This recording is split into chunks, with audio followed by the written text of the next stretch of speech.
Coordinate geometry हम लोग आज देखेंगे। तो कोऑर्डिनेट ज्योमेट्री में सबसे पहले हमारा जो मेन होता है कि ग्राफ को समझना बहुत जरूरी है। ठीक है, जैसे कि बात करते हैं ग्राफ की, तो ये हमारा जो वर्टिकल एक्सिस होता है इसको हम लोग क्या बोलते हैं, वाई एक्सिस, और ये जो होता है हमारा इसको बोलते हैं एक्स एक्सिस। क्या बोलते हैं, एक्स एक्सिस, और ये हमारा हो जाता है वाई एक्सिस, वाई एक्सिस। ठीक है, अब इसको इधर अगर लेफ्ट हैंड साइड तरफ अगर इसको करेंगे तो ये हो जाएगा एक्स डैश, और इधर जब करेंगे तो ये क्या होगा, वाई डैश। ठीक है, इस तरह से। तो इधर प्लस एक्सिस हो गया, इसको बोलेंगे एब्सिसा। एक्स एक्सिस को क्या बोलेंगे, एब्सिसा बोलेंगे, और वाई कोऑर्डिनेट को ऑर्डिनेट बोलते हैं। ठीक है, एक्स एक्सिस को एब्सिसा बोलते हैं और वाई कोऑर्डिनेट को ऑर्डिनेट बोलते हैं। ठीक है, अब इसमें पॉइंट्स को हम लोग देखेंगे कि पॉइंट्स का लोकेशन कहाँ पे है। एक्चुअल में मान लेते हैं ये अगर ग्राफ है, यहाँ पे 1 है, यहाँ पे 2 है, यहाँ पे 3, 4 और ये 5 है। इसी तरह से इधर क्या होगा, -1, -2, -3, -4 और -5, इस तरह से। और इधर हमारा क्या होगा, +1, +2, +3, +4 और +5। उसी तरह इधर -1, -2, -3, -4, -5। अब क्या है कि कोई पॉइंट का लोकेशन पता करना है। मान लेते हैं कोई पॉइंट यहाँ पे है, ठीक है, ये पॉइंट P है, ये पॉइंट क्या है, P है। तो इसका कुछ ना कुछ कोऑर्डिनेट होगा, और उस कोऑर्डिनेट को हम लोग इस तरह से दिखाते हैं। यहाँ पे x को लिखते हैं और यहाँ पे क्या लिखते हैं, y की वैल्यू को लिखते हैं। ये ऑलवेज होगा कि पहले जो लिखा रहेगा वो x की वैल्यू होगी, और जो सेकंड में रहेगा वो y की वैल्यू होगी। इस P का लोकेशन यहाँ पे कहीं पे होगा। ठीक है, मान लेते हैं। अब इसकी पॉइंट कुछ भी हो सकती है। मान लेते हैं यहाँ से अगर बात करें तो ये x की वैल्यू कितनी हो सकती है, 6, और यहाँ से बात कर रहे हैं y की, तो y की वैल्यू कितना होगा, 4.5 के करीब आएगा, है ना। तो x का कोऑर्डिनेट यहाँ पे 6 मिलेगा और y का कोऑर्डिनेट 4.5 मिलेगा, और ये होगा इस पॉइंट P का लोकेशन। परफेक्ट लोकेशन ग्राफ में कहाँ पे होगा उस चीज को ये बताता है। ठीक है, अब ये चीजें आपको तो समझ में आ गया कि P का कोऑर्डिनेट मान लेते हैं अभी x1 है, y1 है, और एक पॉइंट है मान लेते हैं यहाँ पे कहीं पे Q, और इसका जो कोऑर्डिनेट है वो है x2 और फिर y2। ठीक है, इसका कोऑर्डिनेट x1 y1, इसका कोऑर्डिनेट x2 y2। अब अगर आपसे पूछा जाए कि इन दोनों के बीच की दूरी कितनी होगी, इन दोनों के बीच की दूरी कितनी होगी, तो इसको निकालने के लिए जो फॉर्मूला यूज होता है वो फॉर्मूला होता है हमारा डिस्टेंस फॉर्मूला। वो क्या होता है हमारा डिस्टेंस फॉर्मूला, मतलब इसके और इसके बीच में कितनी दूरी है। तो डिस्टेंस फॉर्मूला क्या बन जाता है हमारा, डिस्टेंस फॉर्मूला बन जाता है हमारा, फॉर्मूला बन जाता है √x2 - x1। x2 - x1 मतलब इस कोऑर्डिनेट को इस कोऑर्डिनेट से माइनस कर दिए का होल स्क्वायर, और प्लस y2 - y1 का होल स्क्वायर। ये चीज हो गया। तो आसानी से हम लोग क्या निकाल सकते हैं, डिस्टेंस फॉर्मूला के थ्रू इन दोनों पॉइंट्स के बीच के दूरी को हम लोग निकाल सकते हैं।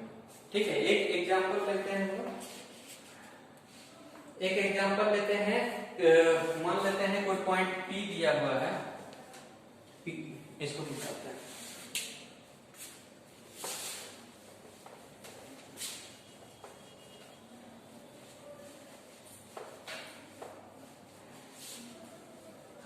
कोई पॉइंट P दिया हुआ है, इसका कोऑर्डिनेट है 4 और 6। P का कोऑर्डिनेट क्या है, 4 और 6 है। Q का कोऑर्डिनेट कितना है, 6। Q का कोऑर्डिनेट है 6 और 8। अब हमको क्या निकालना है, PQ निकालना है। क्या निकालना है, PQ, डिस्टेंस निकालना है। तो क्या होगा, √x2, x2 कितना है 6, -x1 कितना है 4 का स्क्वायर, प्लस y2 कितना है 8 है, माइनस y1 कितना है 6 है, इसका स्क्वायर। तो ये कितना हो गया, 6 में से 4 जाएगा 2, 2 का स्क्वायर, प्लस 8 में से 6 जाएगा 2, 2 का स्क्वायर। तो ये कितना हो गया, 2 का स्क्वायर 4 प्लस 2 का स्क्वायर 4, तो ये कितना आ जाएगा 4 4 8, यानी कि 2 रूट कितना होगा 2। ये इतना यूनिट डिस्टेंस होगा किसके किसके बीच में, P और Q के बीच में। तो ये जो निकाले हम लोग किस फॉर्मूला से निकाले, डिस्टेंस फॉर्मूला से। आपको सिंपली कोई 2 पॉइंट दे देगा, आपको पूछेगा कि डिस्टेंस फॉर्मूला के अप्लाई करके आप बताइए कितना होगा। ठीक है, यहाँ तक कोई दिक्कत? ठीक है, डिस्टेंस फॉर्मूला आपको समझ में आ गया।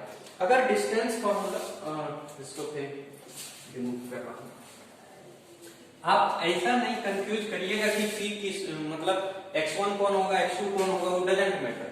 आप आगे पीछे भी कर सकते हैं, उसको x1 x2 मान सकते हैं, इधर वाले को x1 x2 मान सकते हैं, क्योंकि घटाने के बाद फिर उसका स्क्वायर हो रहा है, मतलब माइनस में भी अगर वो आएगा तो क्या होगा, प्लस में ही हो जाएगा, है ना।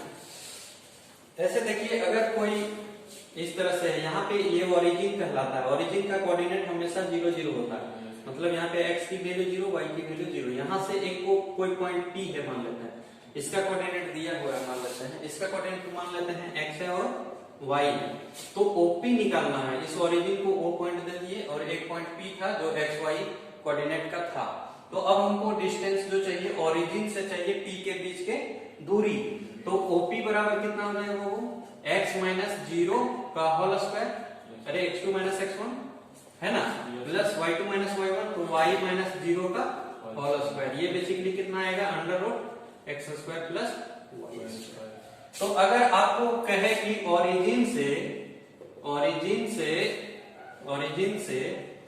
5 और 6 ये कोई पॉइंट है P, इसकी दूरी ज्ञात कीजिए, तो आप बोलेंगे क्या, OP बराबर कितना होगा सर, 5 का स्क्वायर करेंगे 25, 6 का स्क्वायर करेंगे 36, ठीक है, ये कितना होगा, 6 5 11 4 5 5 और 1 6 61, रूट अंडर 61 आएगा इसका आंसर, इतना यूनिट। ठीक है, तो ओरिजिन से पास करेगा तो एक कोऑर्डिनेट तो इसका 0 0 हो ही गया। ठीक है, इसके अलावा कुछ बातें और समझना आपको ज्यादा जरूरी है। देखिए यहाँ पे अगर कोई पॉइंट x एक्सिस पे लाई करता है, कहां पे लाई करता है, x एक्सिस पे लाई करता है, तो इसका y कोऑर्डिनेट 0 हो जाएगा। y कोऑर्डिनेट क्या होगा, 0 होगा, लेकिन x का कुछ ना कुछ वैल्यू रहेगा। ठीक है, मान लेते हैं ये इसी x एक्सिस पे ही ये लाई कर गया है, कोई पॉइंट है x इक्वल टू मान लेते हैं 5 है, और ये जो x इक्वल टू 5 है ये कहां पे लाई कर गया है, x एक्सिस पे ही लाई कर गया, मान लो यहाँ पे लाई कर गया, तो x की वैल्यू तो 5 होगी, लेकिन y का वैल्यू यहाँ पे 0 होगा, और ये जो पॉइंट का कोऑर्डिनेट होगा, मान लेते हैं कोई पॉइंट A है, इसका कोऑर्डिनेट 5 और क्या होगा, 0 होगा।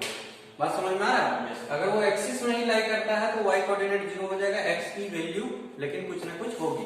उसी तरह यहाँ पे अगर y एक्सिस की बात करें, अगर यहाँ पे y इक्वल टू 8 लिखा हुआ है, इसका मतलब है कि इस पॉइंट का जो कोऑर्डिनेट होगा, b पॉइंट का जो कोऑर्डिनेट होगा, x की वैल्यू यहाँ पे 0 हो जाएगी, क्योंकि वो y एक्सिस में ही क्या किया है, लाई कर दिया है, और y की वैल्यू होगी कितनी होगी, 8 होगी, तो इस पॉइंट का कोऑर्डिनेट क्या होगा, 0 8 होगा। इतना बात समझ में आ गया आपको? ठीक है, अब देखिए कोई पॉइंट है, जैसे मान लेते हैं कोई पॉइंट यहाँ पे A है, और A पॉइंट यहाँ पे मान लेते हैं कोई B है, और ये पॉइंट कोई है O, और वो हमसे कह रहा है, वो हमसे क्या कह रहा है कि ये जो OA है और ये जो ये जो OA है और ये जो OB है वो इक्वी डिस्टेंस है। क्या है? इक्वी डिस्टेंस है। इक्वी डिस्टेंस कहने का मतलब है कि और इस पॉइंट से O पॉइंट से जितना दूरी इधर है तो उतना ही दूरी इधर भी। ठीक है, ऐसे केस में क्या करेंगे, OA का स्क्वायर ये बराबर हो जाएगा किसके, OB के स्क्वायर के बराबर। ठीक है, OA क्या है, बेसिकली O और O से A का डिस्टेंस है, और OB क्या है, O से B के बीच का डिस्टेंस है। एक्चुअल में डिस्टेंस फॉर्मूला क्या हो रहा है उसको देखिए, AB इक्वल टू, अभी हमने आपको बताया था कि क्या होगा, x2 माइनस x1 का whole square plus y2 minus y1 का होल स्क्वायर। तो यही जब स्क्वायरिंग करते हैं तो ये बेसिकली क्या हो जाएगा, AB का स्क्वायर, और इधर क्या हो जाएगा बेसिकली x2 माइनस x1 का square plus y2 minus y1 का स्क्वायर। तो यहाँ पे भी वही होगा, OA का स्क्वायर कह रहे हैं मतलब रूट में नहीं होगा, OA का स्क्वायर कह रहे हैं मतलब रूट में नहीं होगा, और यहाँ पे OB का। सिंपल सा बात है, अगर ये 4 यूनिट का डिस्टेंस है तो ये भी कितना होगा, 4 यूनिट का ही डिस्टेंस होगा, तभी ये इक्वी डिस्टेंस होगा। कहां से, इस पॉइंट से इतना दूरी और इस पॉइंट से इतना दूरी।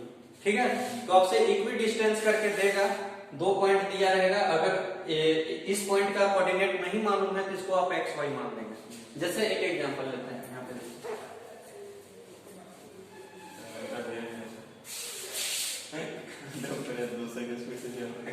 तो समझ में नहीं आ रहा है। हाँ तो फास्ट ही समझिए चेक वेदर दिस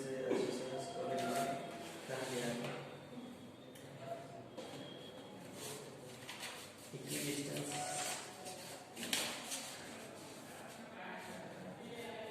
चलिए अब सेक्शन फॉर्मूला देख लेते हैं। इक्विडिस्टेंस का क्वेश्चन हम लोग करेंगे। यहाँ तक समझ में आ गया आपको। यहाँ पे बेसिकली सिर्फ और सिर्फ हम लोग क्या पढ़े, डिस्टेंस फॉर्मूला पढ़े। अब हम लोग पढ़ेंगे सेक्शन फॉर्मूला। सेक्शन फॉर्मूला क्या होता है उस चीज को हम लोग समझते हैं। ठीक है, कोई दिक्कत? ठीक है। मान लेते हैं यहाँ पे देखिए सिंपल सा समझते हैं। मान लेते हैं इसका कोई कोऑर्डिनेट होगा, क्या होगा, x1 और y1, और यहाँ पे इसका कुछ कोऑर्डिनेट होगा, मान लेते हैं x2 और y2। अगर हम कहें कि ये a का कोऑर्डिनेट है x1 y1 और ये किसका कोऑर्डिनेट है b का कोऑर्डिनेट है x2 y2। अगर हम कहें कि AB लाइन को कोई थर्ड लाइन है या कोई थर्ड पॉइंट है जो m:n के रेशियो में इसको कट कर रहा है। किसको कट कर रहा है? AB लाइन को। कौन पॉइंट कट कर रहा है? Point P। मान लेते हैं कोई पॉइंट क्या है, P है, जो AB लाइन को किस रेशियो में काट कर रहा है? m और n के रेशियो में। कहने का मतलब है, मान लेते हैं यहाँ पे कोई कोऑर्डिनेट दिया रहेगा 2 और 3, यहाँ पे कोई कोऑर्डिनेट दिया रहेगा 3 और 4, और इसमें कोई पॉइंट P कहेगा कि 4:3 के रेशियो में इसको क्या कर रहा है, कट कर रहा है। ठीक है, तो कट जो ये करेगा ये दो तरीके से कर सकता है। अगर ये लाइन है, अगर ये लाइन AB है, तो ये जो पॉइंट P है ये अगर इंटरनली कट करना चाहे तो इस तरह से कट कर सकता है, लेकिन ये चाहे तो एक्सटर्नली बाहर में जाके भी इस लाइन को कट कर सकता है। ये दोनों पॉसिबिलिटीज हो सकते हैं। तो हम बात करते हैं व्हेन P का point P intersects line AB internally at the ratio of m:n। जब ये इंटरनली क्या कर रहा है, इंटरसेक्ट कर रहा है। ठीक है, the coordinates of point P xy which divides the line segment joining the points। Line segment क्या होता है? लाइन सेगमेंट जो A और B को मिलाने के बाद जो बना है वो क्या है, लाइन सेगमेंट है।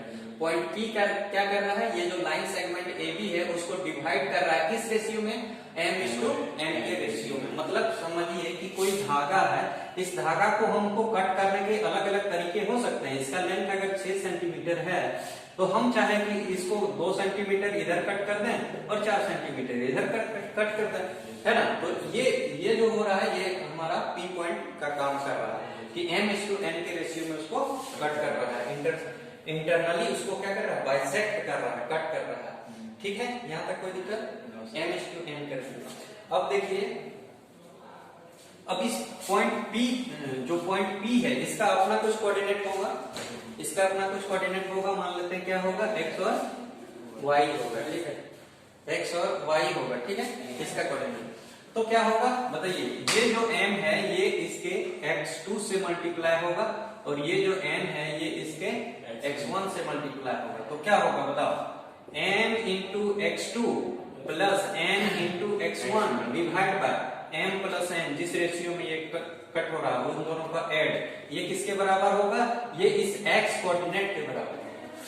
ये किसके बराबर होगा, इस x कोऑर्डिनेट के बराबर होगा।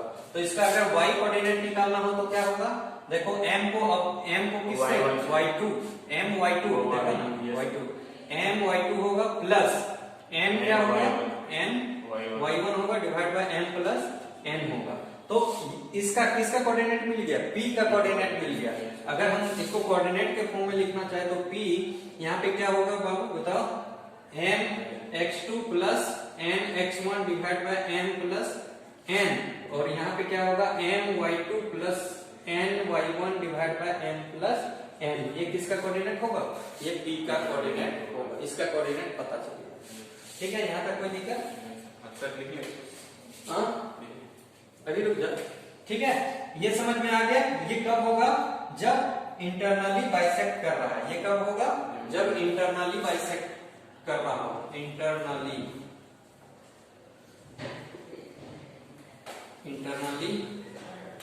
divides the line segment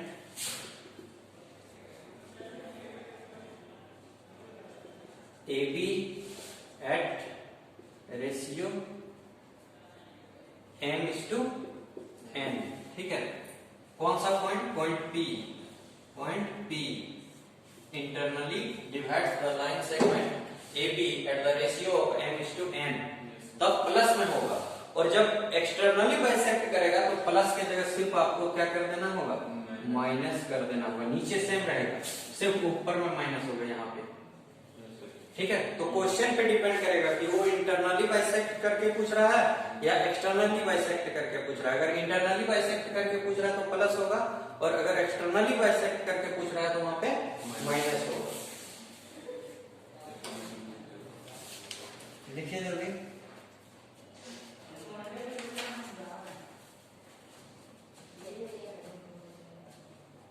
अभी क्वेश्चन करेंगे, सारा चीज समझ में आएगा आपको, है ना। इसको सेक्शन फॉर्मूला बोलते हैं। क्या बोलते हैं? Section formula. Section formula.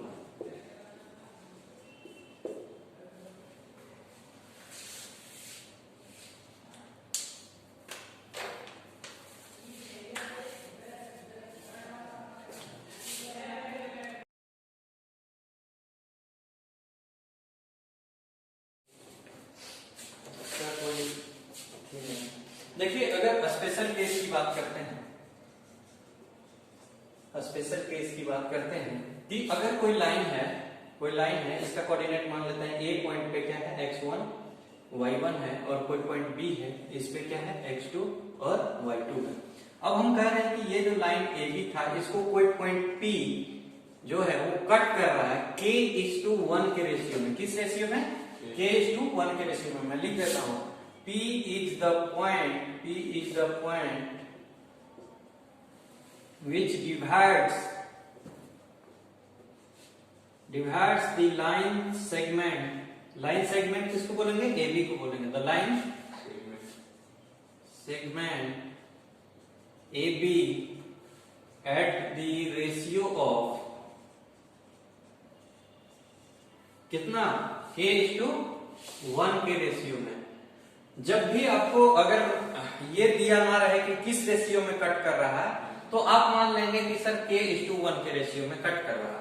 क्यों ऐसा मानते हैं? वो इसलिए ताकि आपका जो अननोन है सिर्फ यहाँ पे k ही है। 1 तो क्या है? कोई न्यूमेरिकल वैल्यू। 1 क्या है? कोई न्यूमेरिकल वैल्यू। k सिर्फ एक अननोन है, तो वो आपको आसानी से निकालने में सुविधा होगा। देखिए अब यहाँ पे क्या होगा, p का अपना कोई कोऑर्डिनेट होगा, x और y मान लेते हैं, तो क्या होगा बताइए? ये जो k है ये इसके x2 के कोऑर्डिनेट से मल्टीप्लाई होगा, और ये जो 1 है ये इसके x1 कोऑर्डिनेट से मल्टीप्लाई होगा, और किसका कोऑर्डिनेट देगा? x का कोऑर्डिनेट देगा। बताइए फॉर्मूला क्या होगा? ऐसे चलिए, k इंटू क्या होगा? x2 प्लस 1 इंटू क्या होगा? x1। 1 into x1 divide by k plus 1, और ये किसकी वैल्यू होगी सर? ये x की वैल्यू होगी, इसकी वैल्यू होगी। उसी तरह y की वैल्यू क्या होगी? k इंटू y की वैल्यू क्या होगी? x2 का ना y कोऑर्डिनेट लेना है ना। अरे यहाँ x है तो x कोऑर्डिनेट लेंगे, y है तो y coordinate. y2 plus 1 into y1 divide by k plus 1। ठीक है, तो ये x y कोऑर्डिनेट हमको पता चलेगा। ठीक है, तो p का कोऑर्डिनेट मिल गया, है ना। p का कोऑर्डिनेट मिल गया।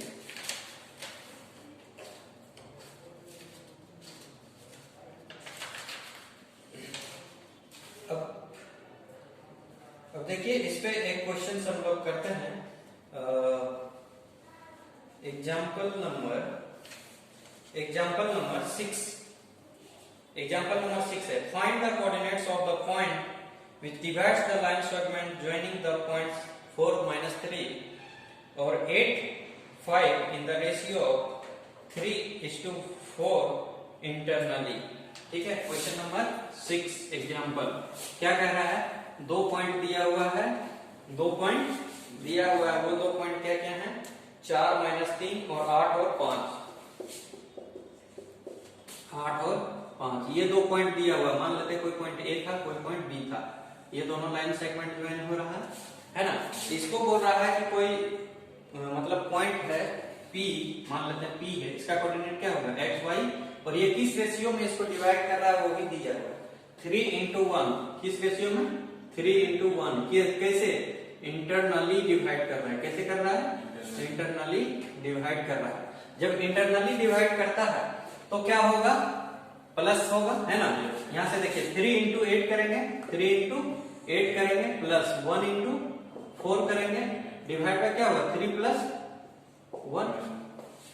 बताओ 3, ये जो यहाँ पे जो रहता था वो इससे मल्टीप्लाई होता था, ये इससे मल्टीप्लाई होता था, और नीचे जो रहता था वो क्या रहता था रेशियो का सम रहता था, नीचे क्या रहता था रेशियो का सम रहता था। ये किसके बराबर होगा, ये इस x कोऑर्डिनेट के बराबर होगा। उसी तरह y कोऑर्डिनेट का निकाल लीजिए, y कोऑर्डिनेट का 3:5 प्लस ये कितना होगा 1:(-3) डिवाइड बाय 3 प्लस कितना होगा 1 होगा। इसको सॉल्व कर सकते हैं आप, 8 × 24 और 4 28/4, और ये कितना हो गया 5 × 15 में 3 जाएगा तो कितना होगा 12/4।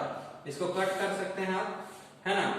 इसको कट करिए 14, ये 7 में चला जाएगा, 7 आ गया, यहाँ पे 3 आ गया। तो इसका जो कोऑर्डिनेट था इस P पॉइंट का कोऑर्डिनेट वो मिल गया, कितना मिला 7 और 3। यही आपसे पूछा था कि P पॉइंट का कोऑर्डिनेट बताइए कितना होगा। ऑलराइट, ठीक है। अब देखते हैं क्वेश्चन नंबर 8 एग्जांपल से तो करते हैं। अब क्वेश्चन नंबर 8 देखते हैं। क्वेश्चन नंबर 8 क्या कह रहा है, एग्जांपल नंबर 8 है। वो बोल रहा है कि find the coordinates of the points of trisection. Trisection मतलब उसको कट करने के बाद कितना सेक्शन बन रहा है 3 सेक्शन बन रहा है, ठीक है। कोई लाइन है उसको कट करने के बाद कितना सेक्शन बन रहा है 3 सेक्शन बन रहा है, ठीक है। ट्राइसेक्शन मतलब points dividing the 3 equal parts, ठीक है। कोई लाइन था उसको 3 इक्वल पार्ट्स में क्या कर रहा है डिवाइड कर रहा है। Of the line segment joining the points 2, -2 और -7, -4। ये a की वैल्यू दी हुई है और ये किसकी वैल्यू दी हुई b की वैल्यू दी हुई है। a की वैल्यू कितना है 2 है, -2 है, और b की वैल्यू कितना है b की वैल्यू है -7 है और 4 है। तो a b की लाइन सेगमेंट हो गया। अब कह रहा है कि ट्राइसेक्शन मतलब 3 इक्वल पार्ट्स में इस लाइन को क्या किया जा रहा है डिवाइड किया जा रहा है, ठीक है। तो देखिए 3 इक्वल पार्ट में इसको डिवाइड कर रहे हैं, एक पार्ट और ये। अब देखिए एक पार्ट ये अलग हो गया, एक पार्ट ये अलग हो गया और एक पार्ट ये अलग हो गया। ये लाइन ए बी कितने इक्वल पार्ट में 3 इक्वल पार्ट में डिवाइड हो गया। 3 इक्वल पार्ट में क्या हुआ ये डिवाइड हो गया। अब देखिए ऐसा हो सकता है इस पॉइंट को हम मान लेते हैं P और इस पॉइंट को मान लेते हैं Q। अब मुझे रेशियो नहीं पता कि कितना रेशियो कितना में ये डिवाइड हुआ होगा, ठीक है। तो अगर इस पॉइंट की सिर्फ बात करूं, मैं सिर्फ पॉइंट P की बात करूं, इसे मैं भूल जाऊं, इसे मैं अभी भूल जाऊं, तो अभी देखिए ये जो पूरा लाइन था ये कितने यूनिट का हो सकता है। ये अगर 1 यूनिट का मान लेते हैं, अगर ये 1 यूनिट का है, कहां से कहां तक A से P तक, और P से Q तक कितना होगा 1 यूनिट होगा, और Q से B तक कितना होगा 1 यूनिट होगा, ठीक है। ये हमने एज्यूम किया है, ठीक है। तो अगर हम इस पॉइंट की बात करें कि पॉइंट P AB लाइन को किस रेशियो में कट कर रहा है, तो किस रेशियो में कट कर रहा है, इधर देखो एक पार्ट ले रहा है, लेकिन इधर कितना पार्ट ले रहा है 2 पार्ट ले रहा है। मतलब ये 1:2 के रेशियो में क्या कर रहा है AB लाइन को कट कर रहा है। अगर Q पॉइंट को इसको भी छुपा दे तो देखिए यहाँ पे P पॉइंट ये जो लाइन था इसको 1:2 के रेशियो में क्या कर रहा है कट कर रहा है। तो अगर हम Q की बात करें तो Q AB लाइन को किस रेशियो में कट कर रहा है, Q AB लाइन को किस रेशियो में कट कर रहा है। अगर इस P को भूल जाओ तो Q के इधर कितना है 1 यूनिट इधर है, 1 यूनिट इधर है, तो 2 यूनिट है, और इधर कितना यूनिट बचा है 1 यूनिट बचा है, ठीक है। तो ये समझ में आ गया आपको कि P जो है सो AB लाइन को 1:2 के रेशियो में कट कर रहा था, और Q जो है वो AB लाइन को 2:1 के रेशियो में कट कर रहा था। अब आपको इसका कोऑर्डिनेट निकालना है और आपको Q का कोऑर्डिनेट, दोनों का कोऑर्डिनेट नहीं पता है, वही आपसे पूछा है। तो आप कैसे इसको सॉल्व करेंगे बताइए। आपको ये चीज पता चल गया। पहला केस क्या बना, P पॉइंट जो है वो AB लाइन को किस रेशियो में कट